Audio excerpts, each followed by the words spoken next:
दोस्तों course blog में आपका स्वागत है। हमारे चैनल कोर्स ब्लॉग को सब्सक्राइब और लाइक करना ना भूलें। कोर्स ब्लॉग को सब्सक्राइब कीजिए। आपके परिवार में आई होप आशा करता हूं कि आप सभी लोग अच्छे और भली बात सही होंगे। आइए टीजीटी में आपके लिए राइबोसोम के बारे में कुछ जान लेते हैं। तो राइबोसोम की खोज जो खोज करता है वो किसने की है? राइबोसोम के जो खोज करता हैं वो पैराड साहब हैं।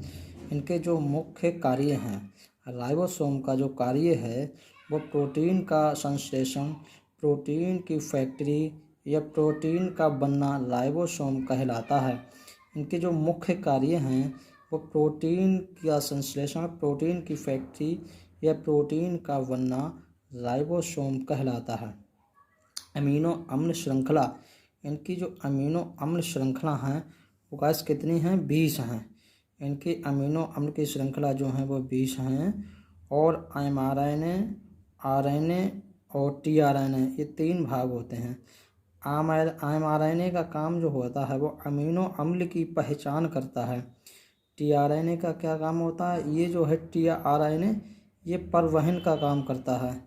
RNA जो हमारा है वो राइबोसोम तक पहुंचता है। राइबोसोम के देख लेते हैं कार्य। ये दोहरी झिल्ली वाला सबसे छोटा कोशिकांग है जो गोलाकार आकृति का प्रोटीन और RNA से बना होता है। जो राइबोसोम है हमारा वह गोलाकार आकृति का प्रोटीन और RNA से ये बना होता है। यह कोशिका के अंदर रफ इंडोप्लाज्मिक रेटिकुलम पर चिपके रहते हैं। ये कहाँ चिपके रहते हैं?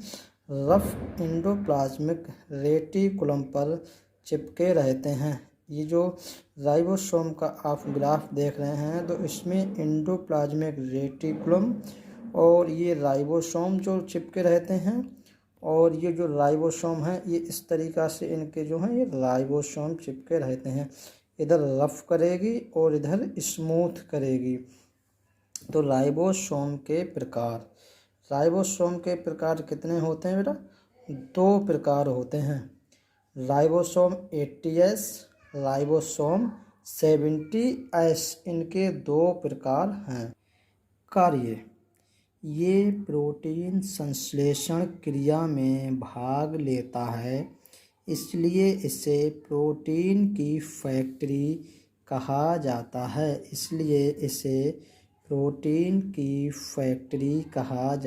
है।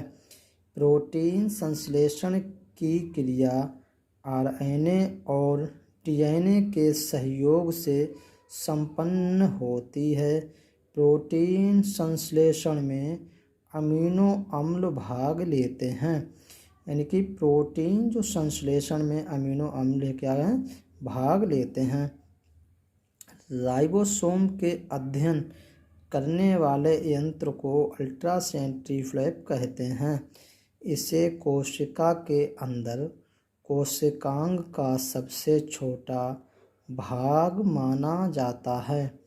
इसे कोशिका के अंदर कोशिकांग का सबसे छोटा भाग माना जाता है। अब देख लेते हैं माइटोकॉन्ड्रिया की खोज अल्टमान साहब ने, बायोप्लास्ट साहब ने की थी। और इनका जो नाम दिया माइटोकॉन्ड्रिया वो सी बेंडा ने नाम दिया था। माइटोकॉन्ड्रिया पूछे अगर नाम किसने दिया तो सी बेंडा ने नाम दिया। और इसकी खोज किसने की? तो ये अल्टमान बायोप्लास्ट ने की थी। माइटोकॉन्ड्रिया को कॉन्ड्रियासोम भी कहा जाता है। माइटोकॉन्ड्रिया को कॉन्ड्रियासोम भी कहा जाता है। इसमें श्वसन चक्र चलता है। क्रेस चक्र, इसमें O2 की आवश्यकता होती।